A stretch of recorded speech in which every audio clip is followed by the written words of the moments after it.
Здравейте, аз се казвам Майя Грозданова и съм дългогодишен консултант на УНИЦЕФ, като съм участвала в различни програми и проекти, които реализира УНИЦЕФ в България. Не е много далечната, но все пак далечна 2012 година, УНИЦЕФ в България съвместно с читалищата на територията на 50 града реши да организира едно обучение за родители, което се казва Работилница за родители да пораснем заедно.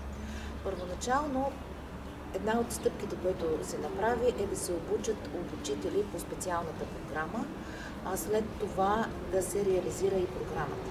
През 2015 година до 2022 година програмата се реализираше с подкрепата на УНИЦЕФ и финансиране на УНИЦЕФ.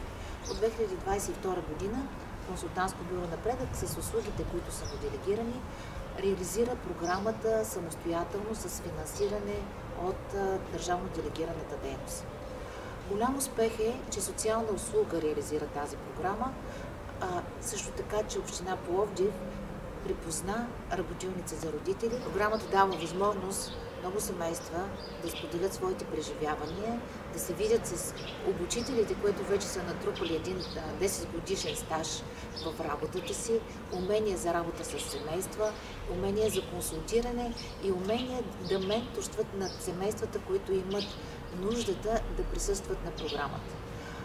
Установява се нужда от това програмата да продължи в по-висока възраст, да има повече семейства, които да успяват да се учат как и по какъв начин да бъдат полезни на своите деца и на своето семейство в обучение за емоционалното развитие на децата, за психосоциалното развитие на децата, за това как растат и как трябва да се действа при различни ситуации.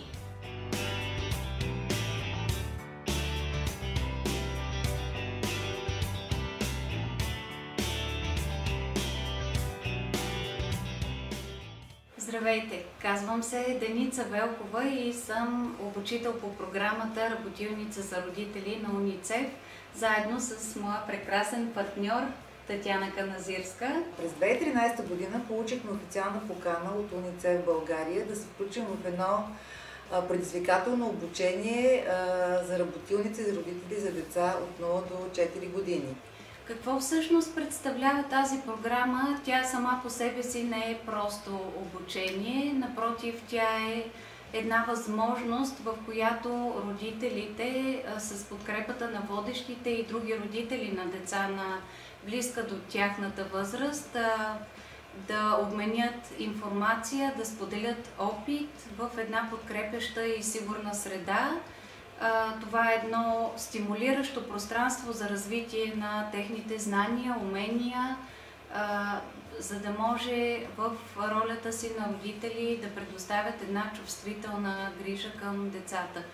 В програмата има много интерактивни дейности, обучителни филмчета, много упражнения, които включват възможността на преживелищно ниво родителите да се докоснат до своите разбирания, възгледи, ценности за това какво представлява родителството. И считам, че това е едно от най-ценните неща на тази програма, точно тази възможност да стимулира и да развие родителите в контекста на едно взаимодействие с техните деца, едно добро познаване на детските потребности и заедно всички ние в това пространство сътворяваме идеята за така нареченото добро и отговорно родителство. Работилничките бяха и се провеждаха с 12 тематични срещи, в които се обхващаше и се разглеждаха много и важни неща от детското развитие. Последствие, на базата на това, че хората даваха обратни връзки и изразиха желание да се разработят още теми, свързани с детското развитие, УНИЦЕФ разработиха още 2 последващи тематични срещи. Те бяха много важни за родителите, чието деца посещават градини и паркове. Темите бяха за конфликтите с децата и конфликтите между деца и възрастни. В една от групите се включи персоналът на детска градина, като приключвайки и завършвайки казаха, че темите са изключително полезни за тях като педагози и като работещи в детските градини. Получаваме доста запитвания и обаждания. Предстои съвсем скоро да стартира поредната група от родители. Началото е на 14 марта. Програмата е базирана много на идеята, че самите родители са специалисти на своите деца и те са много стимулирани да мислят в посока на това, че са компетентни, да познават и да развият своята чувствителност към децата. За тези години пътя, през който минахме и извървяхме, са проведени общо 20 групи с над 220 участника. Аз съм Слава Антова, бивш директор на детска градина Космонавт. В момента се наслаждавам на свободното си време.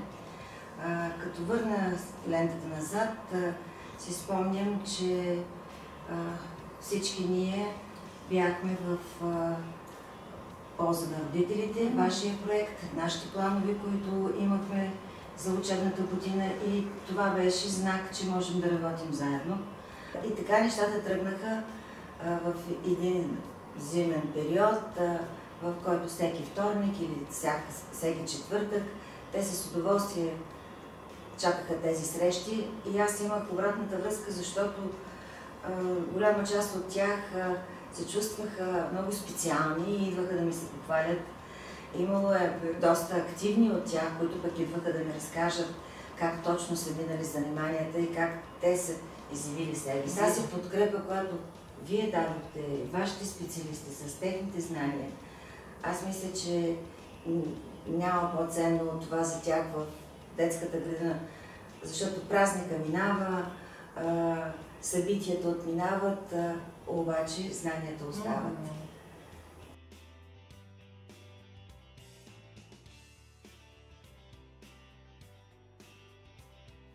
Казвам се Свиляна Георгиева и участвах в програмата в началото на 2019 година. Тогава имах едно дете на 4 и едно на година и половина. Казвам се Ирина, на 34 години съм, майка съм на 3 деца. Аз се казвам Благовеста и съм майка на дете, което вече е на 11 години. Аз си казвам Мартин.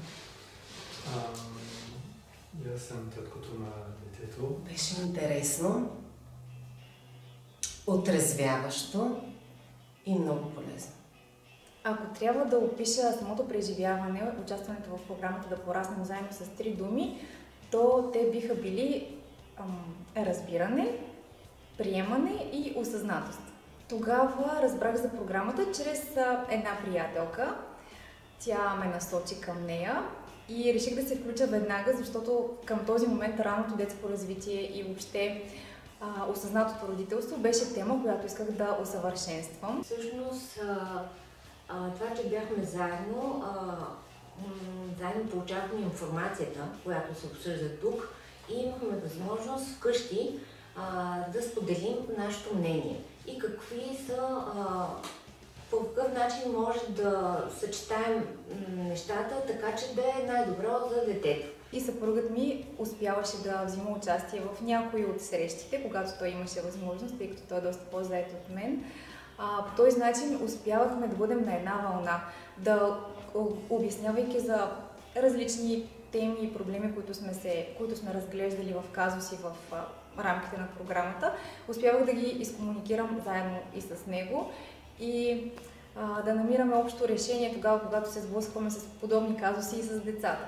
Тогава нашето дете беше на 4 години, имахме малко затруднения с него, беше доста буен и имахме доста различия. Аз знам, че поне го приема като отпускане и приятен момент, да. Дето се пуснеш малко, знаеш, че ще се прекараш хубаво с приятни хора. Най-ценното, което беше като придобивка за детето ми, със сигурност е една по-осъзната и по-разбираща майка. Програмата не е просто да получиш някакви готови рецепти за това как да се държиш в конкретни ситуации, а напротив, благодарение на нея се запознах и отработих много теми, които са свързани с моето собствено личностно развитие и по този начин, пораствайки като личност, аз всъщност пораснах и като родител. Най-ценното беше, че се научих, че поведението на детето ми тогава, 4-годишното, което всъщност беше огромно предизвикателство, не е насочено към мен, за да ме обиди, за да ме ядоса, за да ме извади извън нерви, а е проявление на негови чувства, през които той трябва да мине, за да продължи към следващия етап в живота си.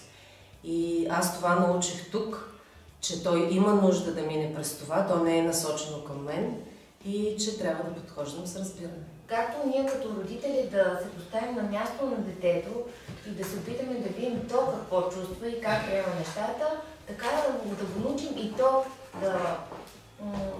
да се опитва да ни разбере, да се постави на наше място. Това му е хубавото на това училище, че няма нищо задължително. Можеш да си вземеш това, което работи за теб и да оставиш другото за други. Аз срещнах един индианец и той ми каза, че ще ме убие. Аз му казах, че ще ме махна очите, че ще го изкълва очите и той ми каза, моля те на дей. И аз му казах, тогава изчезвай. И после Индианеца. Един каубой, аз го питам как се казва. Той ми казва коза. Дива коза. И аз го питам планинска ли? И той ми казва не е речно. Когато дойдеш тук, разбираш, че добри и лоши родители няма. Има разбиращи и неразбиращи родители, има работещи и неработещи родители и любящи и нелюбящи родители. И когато подхождаш с любов, с разбиране към себе си и към детето си, процесът върви, той е двустранен. Колкото ти учиш детето си, толкова и то учите. Много е интересно да си родител на деца в различни възрасти. И трите ми деца са родени през 4 години, което така ми дава един много голям поглед върху развитието на децата и върху това да се сблъсквам с различни казуси, които са характерни за тяхната възраст. Аз не разбирам защо човек би се колебал, при условие, че не се иска абсолютно нищо от теб, освен да дойдеш и да получиш нещо за себе си. Бих им казала да пробват, защото ще научат нещо за детето си. По-важното, ще научат много за себе си. Със сигурност бих препоръчала програмата на всички мои близки и познати, които искат да бъдат осъзнати родители, такива, които искат в дълбочина да разбират своите деца и да имат едни по-ползотворни отношения с тях. Бих препоръчала на всеки един родител, близък или дори непознат, да, ако разбере, че има такава програма, нека да се включи, да участва, може да му е само от полза.